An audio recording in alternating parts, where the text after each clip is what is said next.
You all are. All right, I'm Denny Moore, and from Tacoma, Washington originally, and stuck here in Myrtle Beach ever since I got back.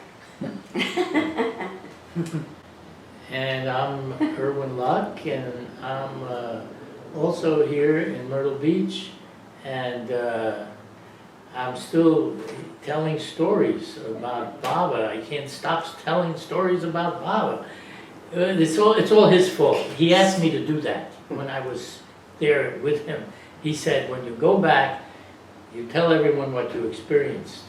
So what we're all talking about here will be one of those experiences. I'm Bill Files, and I live here in this house. And I was there with them in New York in late 1970, early 1971, when I also started selling things on the street because it was a good way to make quick money. I'm Donna Stewart, and I sold things on the street too in New York, only much later in the early 90s. So I wasn't part of these characters. I was in India in 1970. I'd gone to India in '69 for the darshan, and then I got back as soon as I could scrape the money together to go.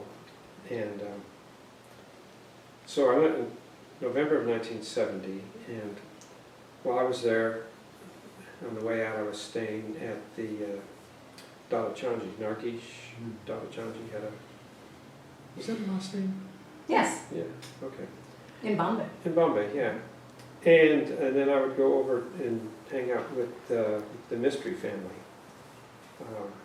Falu and Merwan, and there was another brother there, I forget who. But anyway, I don't know, I had this idea where that the darshan in '69, I'd seen actually when I got back how the girls had all bought a lot of these little filigree earrings and little trinkets, you know, and I thought, you know, I could buy some of those and take them back and like sell them for big bucks.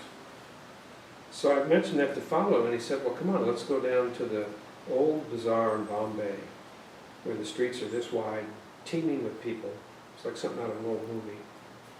And we'll buy some of these things. So he took me down there, and I bought $100 worth of these cheapy filigree earrings. You know, the kind of all dangly and everything. They were 10 cents each. Oh my God. So I had 1,000 of these things. How old And- was Follow? He was only like, Huh? Follow was like what, A couple 16? of years younger than me. I was 19 and he was like 17. Okay. Merwan was 20, I think. Anyway, so I got back, and then I was staying out in New Jersey. I stayed near Phyllis Frederick because I was her driver. And anyway, I don't know how I got the idea. I just thought, well, so I got these earrings, and I discovered I would have to put gold ear wires on them because the ear wires that came with them would just rot your ears out. They were like zinc. I think some girl pointed that out to me. I was like, oops. So I got a bunch of ear wires, and I had to very tediously take each one off and put the proper one on. And I set up a little thing, and I went into New York City, and Fred Winterfeld very kindly let to go to his apartment at 57th Street and 6th Avenue and kind of sort myself out because it was freezing cold. It was right around Christmas time, just before Christmas. So I got my little stuff together, and I went out and I stood out in front of Bloomingdale's, and I sold these things. It was like crazy. It was unbelievable. I sold out first day. I mean, what I brought with me that day. I made, I don't know, $1,000 just like that. $10? I was selling these things for $10 each. It was amazing. I had 10 cents in it. I sold them for $10. Well, the ear wires were another couple cents. 5 cents maybe. I forget what it was. Anyway, so I just kept coming back, and it was getting closer and closer to Christmas and getting colder and colder. And I really remember just before Christmas, I think it was like the 24th, I think. And I was just about completely out of these things. And you know, and I was standing out in front of Bloomingdale's, you know, with my eye out for the cops, you know, because they run you off or take you to jail. I never got arrested that go around, but, you know, I was pretty fleet of foot. Anyway, and these men had just like gotten off work, you know, they worked on Madison Avenue and all that, and it was Christmas Eve, they're on their way home, and none of them bought anything they would buy anything. It was unbelievable, because it was really getting down to the dregs of what I had. They didn't even care what it cost, they were like throwing money at me. That was the most lucrative peddling I had, actually. Not really. But, so then, it was Christmas time and it was too cold. And, Phyllis had to go back to California because her mother was having health problems and in fact was passing on. So I went into New York and stayed at Adele's house and got Adele Walken, who had an apartment up in, what was the name How of many, it? 178? 170 something. I forget the name of that neighborhood. Do you remember that neighborhood? You stayed there. You were there. Anyway, Wildwood? no, it was Washington Heights. I think. Washington Heights. Washington. That's it, Washington Heights, yeah. Thanks. And so, anyway, so she had a big, huge apartment for New York. It's like on the 5th or 6th floor, walk up, and several, like, rooms. So I was running a room, and at different times, Bob Cushman, Bob Brown, you, Irwin was there, you were there. I forget who else there were. So many people. George McCreon. Well, George Oh, yeah. McEwen, yeah, who was married to Adele at the time. And then, anyway, all these Bob people were coming and going, as I was coming and going, because I still had my place out in Plainfield, New Jersey. So I was going back and forth. And the other thing that was happening was that the Monday night meeting was coming to a close. Where were they, the Monday night meeting? They were on 57th Street at the Carnegie Recital Studios. They were up on the 34th floor. And who used to go to the Monday night meetings, the people we would remember? Well, Like Fred and Ella? Fred and Ella, and well, it was the oldest running thing in New York. I mean, it was, you know, when Phyllis used to live there, she would go there, and just all kinds of. Would Margaret Krass go to? Occasionally. Okay. I mean, she was the one who provided the studio, Place. yeah, the place. But anyway, because Fred and Ella were getting ready to retire and move down here. And there was this big schism with the Henry Kinmore's group, the society, where you know, nobody wanted to go there except for society people. So the idea came up to start, you know, Mayor Baba House. That had started in the fall of 1970, really. I think it opened maybe October of 1970, something like that. But anyway, it all kind of dovetailed with this time when we were staying up at Adele's place. Just, you know, young people kind of doing their thing. So anyway, so I drove a taxi in the winter because it was too cold to be out in the street. And then as it got more towards, I think, April or so, I got back into peddling. And that's when I seem to remember you showing up in peddling. What about my brother Edward? He was Yes, there. I remember him too, yeah. And you guys were selling something different than I was. What were you selling? Umbrellas Oh, or these something? were Snoopy plaques. Yeah. That was it later. Was that later? Oh, and then we sold socks also. Yeah. And Bob Brown was there, and he had always selling it with holes in his socks. I said, why don't you put us, we're selling socks. So, anyway, so that was kind of what was going on. I did not pedal with them, but I pedaled simultaneously. And I remember one time, do you remember the time that you and I both got arrested? Oh, yeah, they came on with the paddy wagon. Yeah. They took us to the police station, but they didn't really put us in jail. And the cops were starting to buy all the stuff from the peddlers. They were the ones buying it from us. Yeah. Well, We were all there with all of our things, you know, every peddler they could grab, and we were there. we were down in the Wall Street area, which is called the First Precinct. And Irwin had already been arrested, and they brought me in a paddy wagon, and I walked in, and I looked over and saw Irwin, and he went, "Jay, Baba!" And the whole thing was very strange because they were having this big investigation in New York of corrupt police, and it was centered around the first precinct. That's right. And they had a TV up on the wall, and these guys were all watching it. When they brought me in there, and Irwin was going, "Jay, Baba." I mean, it was surreal. I mean, you couldn't have made it up. Just the whole timing of the whole thing, you know. They wanted to see if they were gonna be incriminated by this Yeah, guy that was spilling the beans on what the police were doing, Yeah. you yeah. see, so. Right. Well, we literally lightened the load that day. I remember that just because the way he said "Jai Baba," and we were just kind of laughing, and they were looking over our stuff and everything. You know, it's just, I think it might have distracted them a little bit from their worries. Then they let us out, you know, they just wanted us off the street, Yeah. and then they'd let us out. Yeah, they would write you a ticket, a thing called a virile summons, which I had stacks of. I never went. Did you? No, nobody Never. did. Yeah. George did.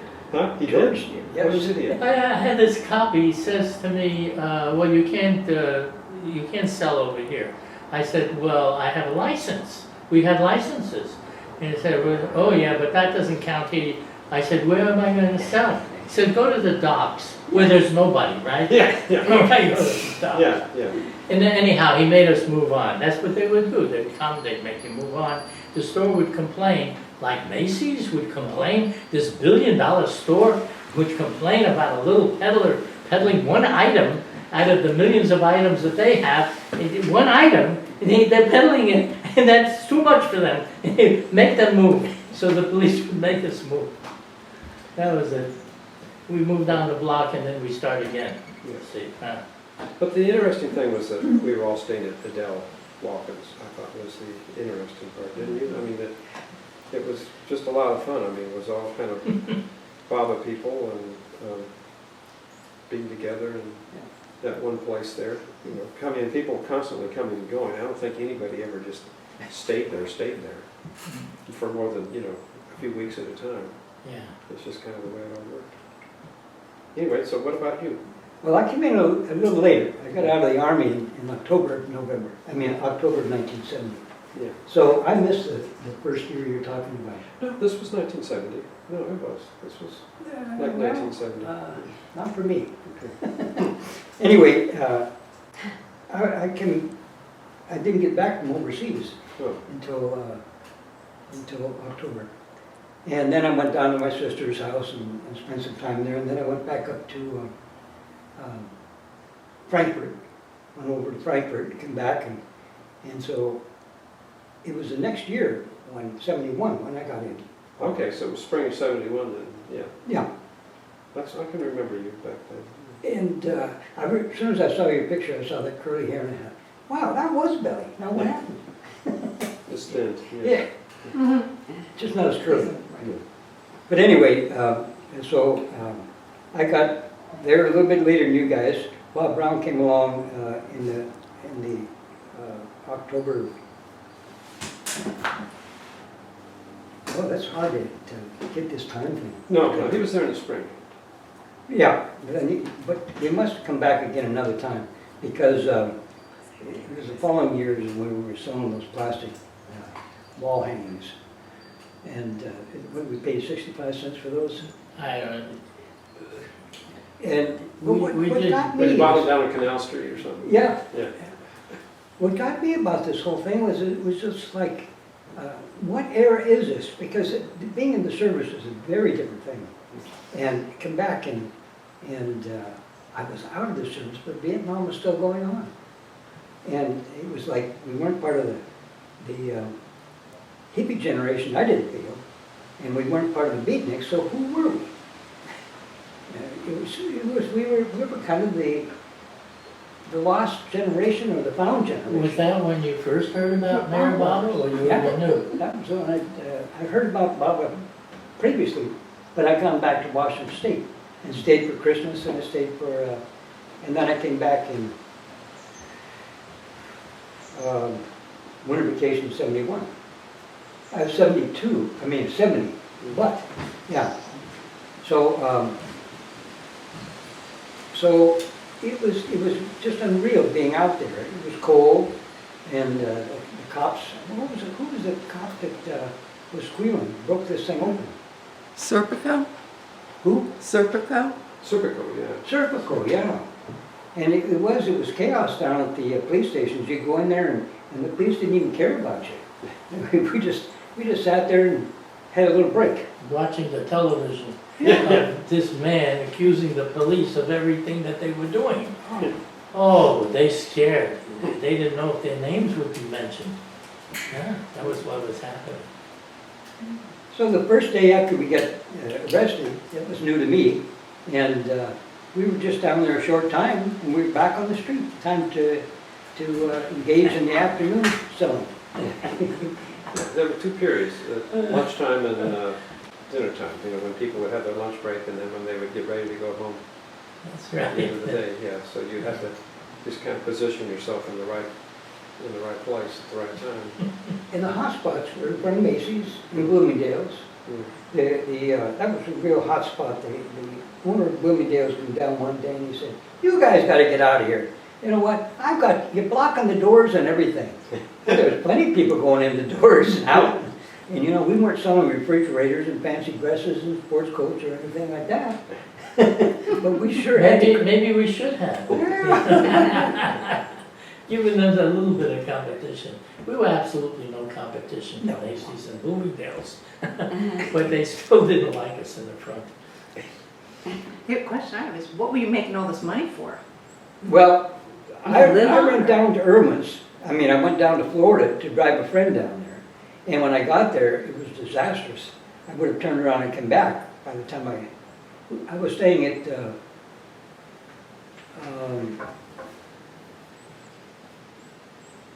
Gene and Darwin's house up there. I was staying in Schenectady. And so that kind of, this friend came up. I'd been to the center in August Mhm. and met her, and she wanted to come up and see if we had a relationship going. And of course, I was so new to the center and so new to Baba. Someone said, don't get yourself fancy with a person, because what you're here for at the center is for Mayor Baba. But it did seem like there was a real connection there. Well, so she came up to Schenectady, and I told her I'd drive her down so she could be there in time for her kids to come back to school. And when I went down there, it was just, I couldn't stand to be around her. It was terrible. It was really terrible.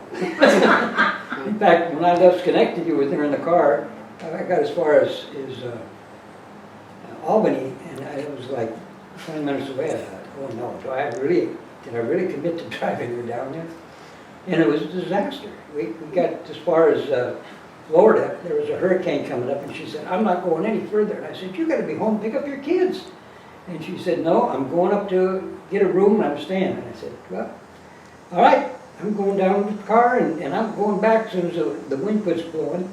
And so when it quit blowing, it was 2 o'clock in the morning, and I ran upstairs and said, "You know, I'm leaving." So she said, "Well, I'd like to go now too." 2 o'clock in the morning. I said, "Okay, let's go." And when we got there to her place, it was like I said, it was a disaster. And I thought, well, I'll just spend the night here and call Irwin in the morning. And so I did. And Irwin invited me to come on over. And I stayed at, not your place, but I stayed at Steve. Oh, the Stevens. Yeah, they were the Baba lovers holding the meetings in Miami. Yeah. Right. So, and you weren't ready to come back, but you were planning on coming back. Yeah.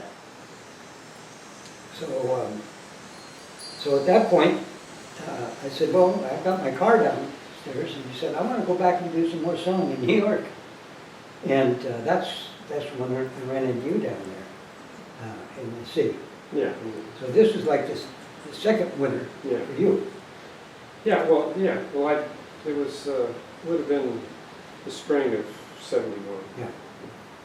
And we got up there about, I guess we got up there about October. And you had this idea of taxi cabs and what else was it?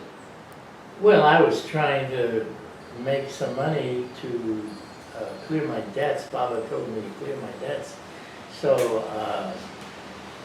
I had different, every time I'd find a job, I would look for the next one that could pay more, so I could clear it. Oh, that's a whole story in that. Go on with yours.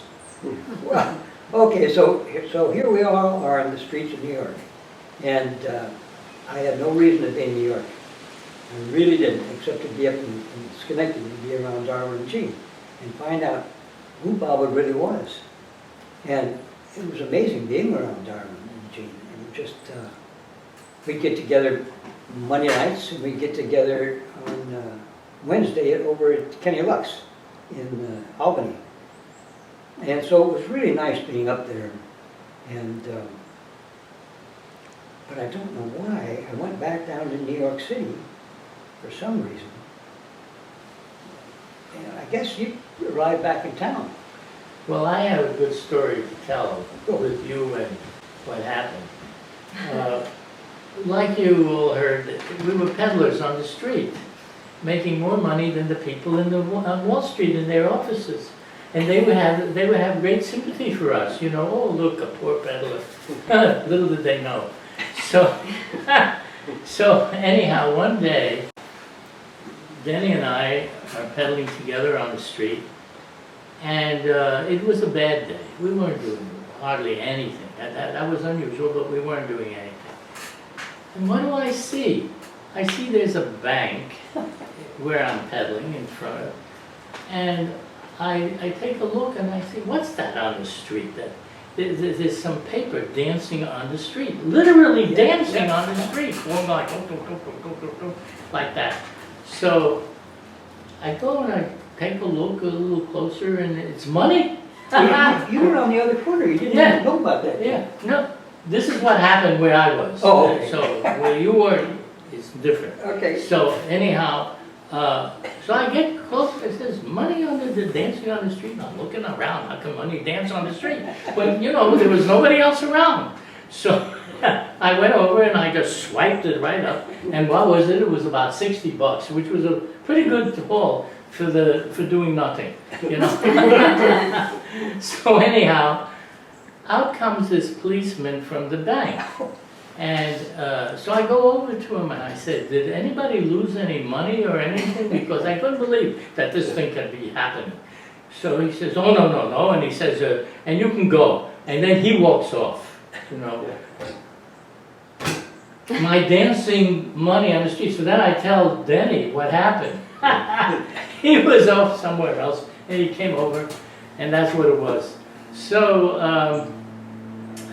you know, this would... See, I had just come back from a big tour with a huge amount of film, and filming all these people that had spent so many years with Mayor Baba and other people under his direction and guidance. And this was all over the world. It was like throughout Europe and throughout India and throughout, even had films from U.S. where we traveled.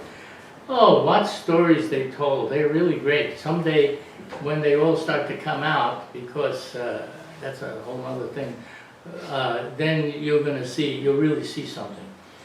Anyhow, I had this undeveloped film. I had all this film undeveloped. So Denny says, I said, Denny, you know, I gotta make some money, you know, I gotta pay to have these films done. He says, don't worry about it, I have money, I'll develop it. And he did. This is what he did. Poor Denny. So so you see, it's very important that film be immediately developed, because otherwise it won't last. The picture will fade, everything, you know, begins to deteriorate very rapidly. So after it's developed, then it takes many, many, many years if it's going to deteriorate at all. So, so this is one reason why I had to make a lot of money, and also there were certain debts that Baba wanted me to pay off. Baba said, clear yourself of all debts, free yourself from all bindings, and stand ready for my call. That's what he told me before I left. And then he said, distance means nothing to me. Time and space are no barriers for me. I will be with you wherever you are. And then there was all this communication, letters and telegrams and everything that was continuously going on for 10 years until Baba passed away. After that point, then he had already instructed me. This was an instruction that came after he passed away.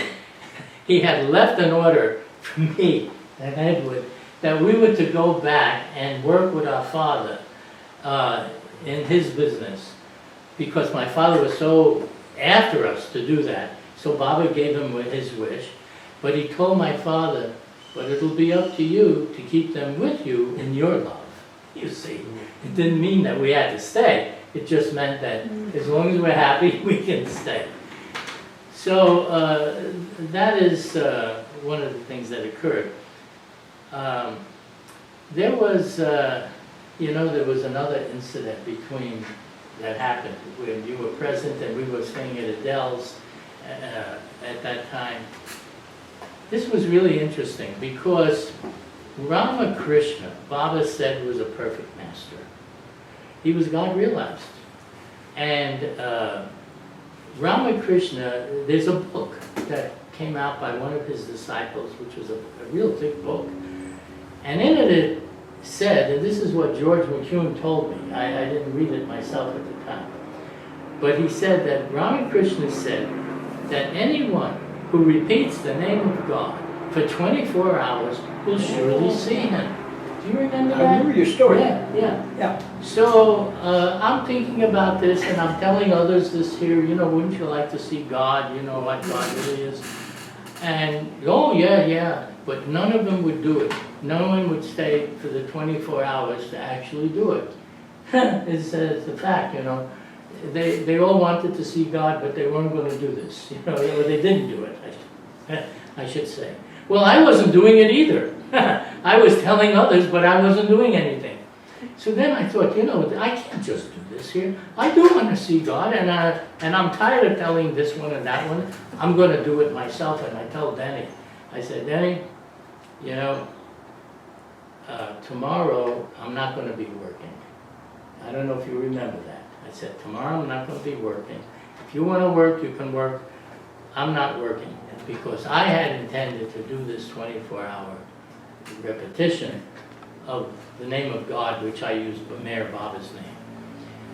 So I'm going around from one place to the other. I couldn't sit in one place for very long. Some people could sit and meditate, they could just sit and sit and sit. After, I don't know, an hour or so, I couldn't sit anymore. So I said, but there's no rule that says you can't walk around and repeat the name. You see, that was the point. You had to repeat the name. So I'm saying, Mayor Baba, Mayor Baba, Mayor Baba, Mayor Baba.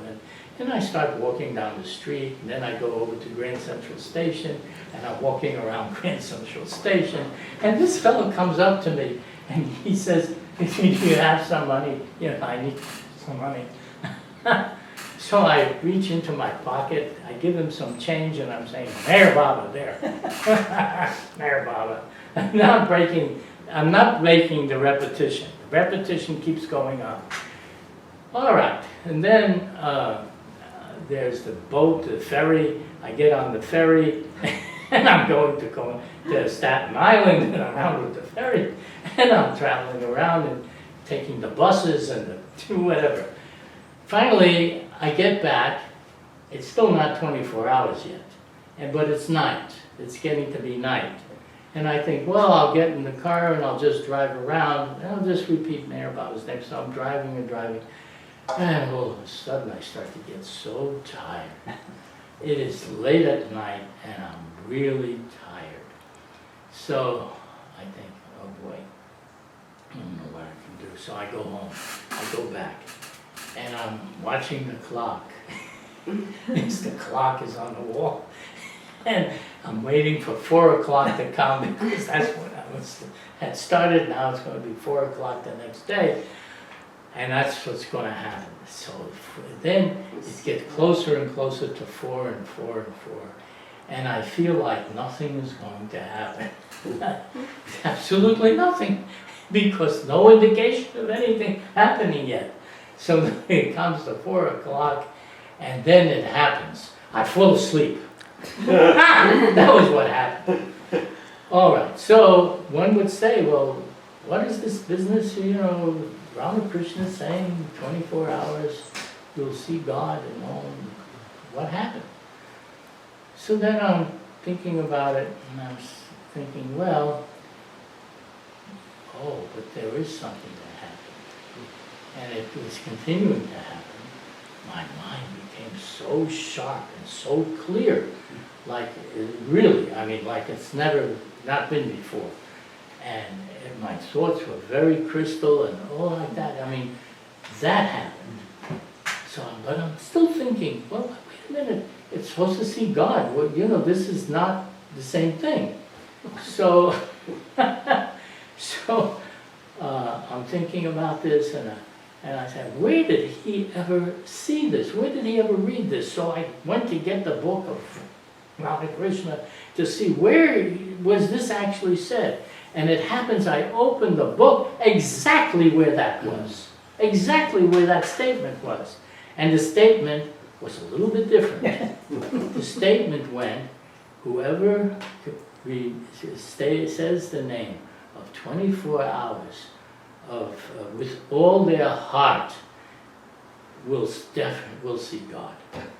Well, I figured, the heart part was my heart wasn't exactly in it. I was thinking about it, but not where I was all heart, you see. So then I thought, well, if I ever try it again, I'll have to put that part in. You see, that part has to go in. And then we'll see. So this is the thing. And then I came back and we went on peddling again, But I knew that I wouldn't be peddling forever because we were being harassed all the time by the police anyhow. And then the weather would get cold and it would rain and things. So I had to go on to something else. And so we did. So a very quick question. Denny knew Irwin, and how did that happen? Like, did you hear about Baba from Irwin? Or No, I heard from about Baba from Jeff. Okay. And then I moved, I had to go to Europe, I came back and had another 4 or 5 hours with Jeff just by happenstance in New York City. Because he was up in Schenectady usually. He'd come down for his Army physical every time, they called and said, we need someone else for Vietnam. And he would raise his blood pressure so that it wouldn't be, a good candidate. But, like I said, I lived up there for a while in Schenectady with him. And then coming down to Florida to meet Irwin. And then the game was over. I didn't know what happens next. Okay, so you knew Irwin was in Florida? I knew he was there. Jeff and Jared maybe put you in Shannon touch. had been there previously and saw Eddie and Irwin and Ada and Ada Schifrin. And Okay. I'm just curious. so it was just like, I don't know anybody down here in Florida, but I've got to call someone. So I just called Irwin. And then you weren't ready to come back up right away. I think we stayed down there for Yeah, we stayed a while. maybe a month or two. It was for a while, yeah. I don't remember exactly how long, but it was not immediately returning anywhere. It was warm, for one thing. It was warm. Yeah, I had to go, see, when I came back from India, I had to make some money. I was totally broke. All the money was spent doing the trips and everything, along with other people's money that contributed, and we stayed in people's homes, so we didn't have hotel expenses. We really had to do this very conservatively, but we did it. You see, it still got done. I stayed in the homes of the people that we were filming. That was a good place to stay. You stayed in Henry Shouty's one that one night? All of them, Coming up? yeah, all of them, you know. Irwin had all these movies that he did, or TVs. And it's only now, after 50 years, that these films have never been seen. They've never been copied. It's only now that there are some people that are contacting me to ask if there's some family member that was with Baba that the family would like to see those films. So now it's beginning just gradually, very, I mean, the massive amount of footage was so much. And this is just fractional compared to what there is, but people are asking for it. And then if some centers want it, or groups or whatever, I have a lab now that I work with that we can do it. So it's gradually happening. I should live so long. Because these films would take up, Well, you wouldn't thrust that on someone else, would you? Yes, I would. Which you did too, and Well, you did. I feel Baba has got everybody lined up as to who and what he wants to do and work on. But there'll be a lot of work for the next 700 years. I left that part out because there'll be so many presentations. This is raw material. This is the raw material that will make for so many movies and presentations and people doing plays or whatever they want to do, It'll be edited in so many different ways. And it'll be very useful for a lot of people as time comes by. By the time Baba comes after 700 years or 1400 years, whatever it is, then you can dump all this stuff and start fresh again. But nobody will know that except those whom he draws to him, because in the beginning it's just a few people, and it's not a whole lot of people. Especially back in 70, 71, like I know when Bill went to India, probably you guys too, like there was hardly anybody there. So like in 70, Bill, you got to sit with Erich and Monty just out on the porch, and you were the only one there most of the time. Most of the time. Yeah. And then when you came back, they demanded that you tell stories. Well, actually, the fun thing is that Erich was telling his stories, and Monty and Rano, they were as interested in those stories as I was. Because when Baba would go on these trips, they didn't get to go. And Baba would come back, from these bus tours or whatever, and they'd be like, "Oh, Baba, where'd you go? What'd you do?" And he'd be like, "Where's my dinner?" He didn't want to talk about it. He was tired. And also he was silent. Yeah. We must remember that part. Yeah. He didn't talk. So they were as interested in hearing these stories as I was. They were just on the edge of their seats the whole time. It was like, wow. You mean when if Erich was telling a story or Monty was telling a story, they hadn't heard both sides of the stories, so they were learning the stories. It was really mostly Erich because they were back, and they, they had sometimes kind of a vague idea where Baba might have gone, but they didn't know all the details and all the crazy adventures they had, because he just, once he lived in the moment. When he got back, the trip was over, and he was doing whatever he was doing. So then when you came back to New York, like you said, Baba House started in 71? No, 70. 70. 70. Fall of 70. The whole thing going up down the East Coast between here, New York, here, Florida, it was definitely a thing going. And there were no cell phones. Everybody found everybody, even though they had That no was cell what was phones. amazing, actually, when you think about it, how people would get in contact without cell phones. Or phones, period. I mean, none of us Well, had there phones. were phones, I but know, there but weren't cell phones. But, I don't think I had a home phone. I mean, for one thing, you'd have to be there. Yeah. I didn't have a phone. Yeah. We stayed at Adele's, and if anybody wanted to get a hold of us, they'd get a hold of, call Adele. Yeah. It's kind of the Baba Underground Railroad. Yeah. Like we would stay, there's a lot of couch surfing back then.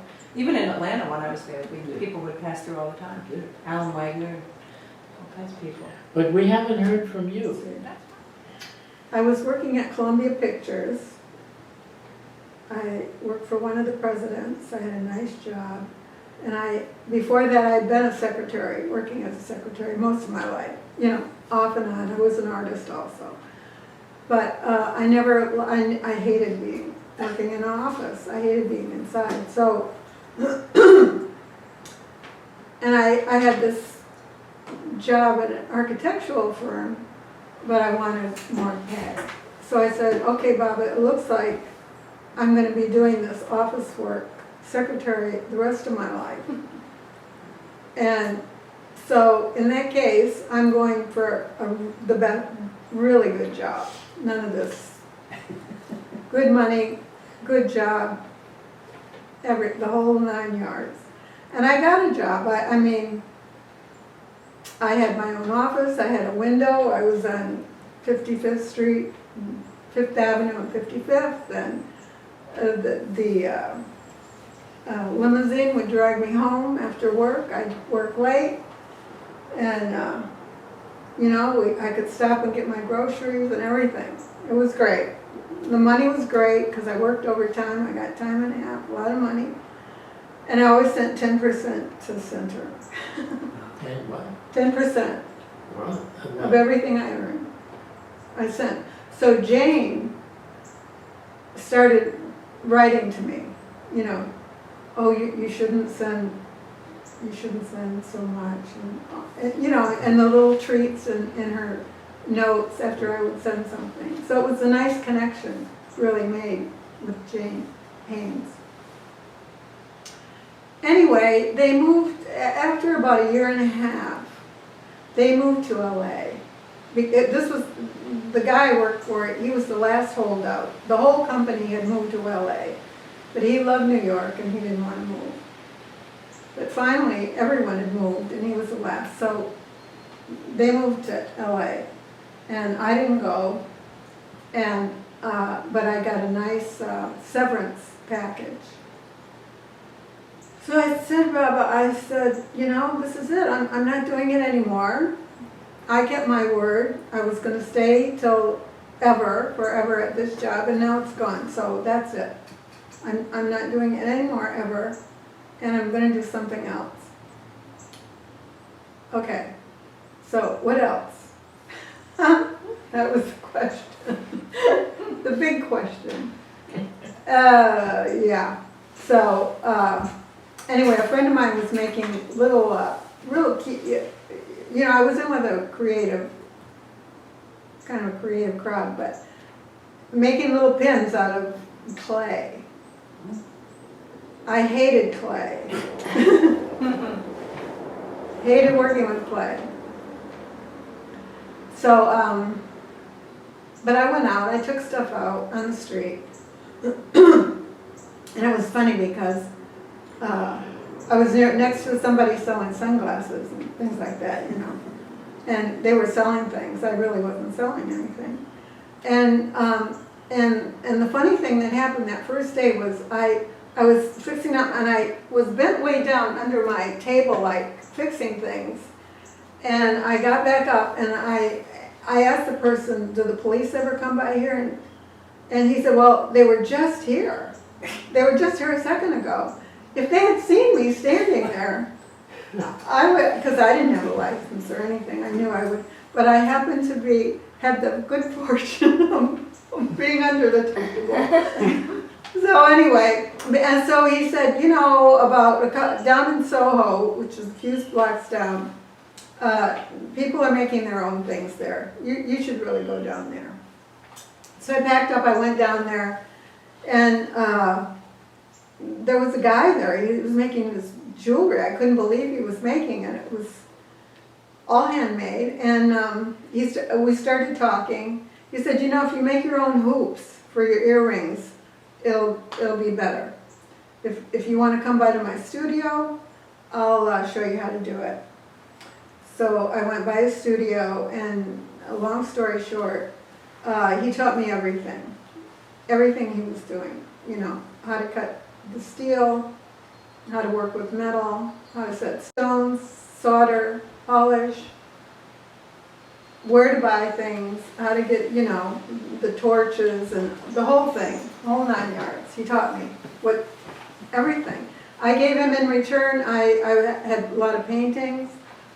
I said, whatever you want, you just take anything you want. He happened to like my work. He took a bunch of stuff, and for a year, I I worked with him. But I wanted to make money, I wanted to see if the stuff would sell, so I went out on the street. I was on the Upper East Side, usually at night, because people would be out walking around, and I would sell things, but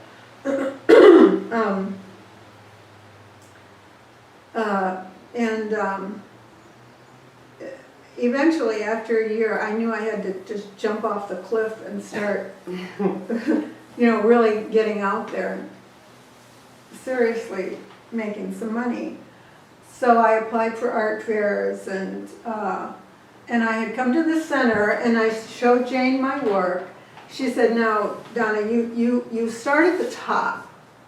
That's what she said. You start at the top. Don't start at the bottom. I had kind of already started at the bottom on the street, but anyway, start at the top. So I walked into the American Crafts Museum gift shop, which was across the street from MoMA, Museum of Modern Art. A beautiful museum, and they had a wonderful gift shop. And I was looking at the stuff, and I thought, wow, my work would fit in here. So I left, I went home, I called if I could come by for an appointment. I got an appointment, went in, and this woman, I went in the back, and I sat down, I showed her my stuff. I don't think she ever really sat down. She just kind of wandered around, hardly talked to me, and she came back at some point and she said, "You can have your stuff here as long as you want." That was all she said, basically. So I was like, wow, okay. So that was the top. I mean, for what I was doing, that was the best place I could be. Because then when I went to other boutiques with my work, as soon as I mentioned my stuff was in the American Crafts Museum gifts, they wanted my stuff. So it was a great boon, and I started doing crafts shows. But anyway, the police did catch me one time. I was selling my stuff during the day on on the Upper East Side, and I could see them. They spotted me, and they pulled up to the curb, and I saw the guy. He was looking at me, and he got out of the car with a big plastic bag. And I just folded my stuff up and I ran. And he ran after me and said, "Are you crazy?" I said, "No, I'm not crazy." But he took my stuff. He caught you? Oh yeah. He chased me. And he caught me, and he asked me if I was crazy. I said, "No, I'm not. I'm not crazy." But he took my work. He took it. And it took me a long time. Yeah, it's a lot of work. It took me a long time to get it back, but I got it back. Wow. Yeah, because I had to find out where they take this stuff. On a different island. So you became a detective? I did.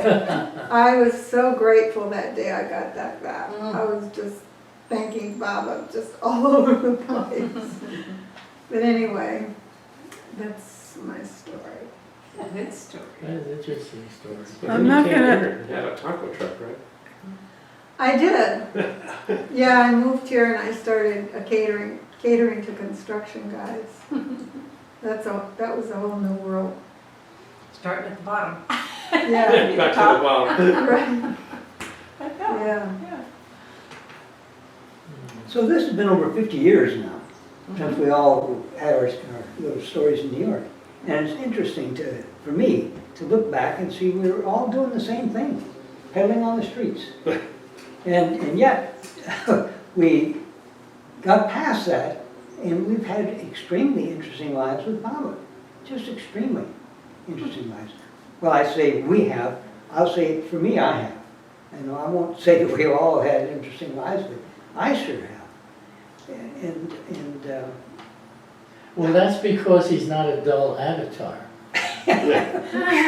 Not at all. No, Not and at all. if you get connected to him, you won't be dull either. Yeah. Mm. You've got quite a nice business going here, it looks like, in town. Did you plan to do that? No, I never planned anything. Did you ever plan anything? Never. You never planned anything, you ever planned anything?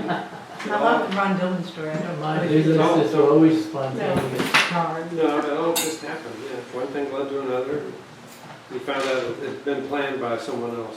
But I think what is interesting is you had no intention of doing what you're doing now. You were all, I think, just seeking God and wanted to be, you know, with Bible people and didn't really have a career in mind. Not at all. And so he got stuck getting married and having 4 children and started a business. And there you go. And still has the business. Yeah. Denny, you and I worked together too, We did. cutting down trees. Oh my stars. We did. And we stayed connected like this from time to time. I haven't been together with Irwin as much, but we've all had exciting lives, I think. Yeah. And who would have guessed this would happen? We'd all be here eventually. Who would guess we would be talking about it together here for for you to take all these movies? Well, that's what caught me when I saw Robin. I thought, you know, we're all connected here. And we're really connected, not just like got telephone lines and that. But over the years, what, 8,400,000 lifetimes? Here we are again. And we probably bump along as Oh yeah, next lifetime too. hope so. See you there. Yeah. Well, Baba promised, he said. Irwin, did you see this? Interlinked. Eddie was in this picture? Yeah, he saw that. That was when I got back from going to India in November of 1970, and they had just started Baba House. And anyway, they wrote me into giving a talk, which is not my happy thing. But anyway, I took a picture of the audience before I started, so that's what that is. But there's also a picture standing behind a table. It looks like maybe Adele is there and Yeah. you're there. Yeah, That was Baba House? yeah, that's what it was. So maybe you'll tell us who's in the picture. And Bruce Hoffman's in that picture. He was one of the instigators in that place. That's Bruce Hoffman. Oh, that's Bruce Hoffman, okay. Yeah, that's me over there. Yeah. Good look down the That's right. Adele. Yeah, look at That's me. Adele. Who's behind Bruce? George McEwen. George McEwen.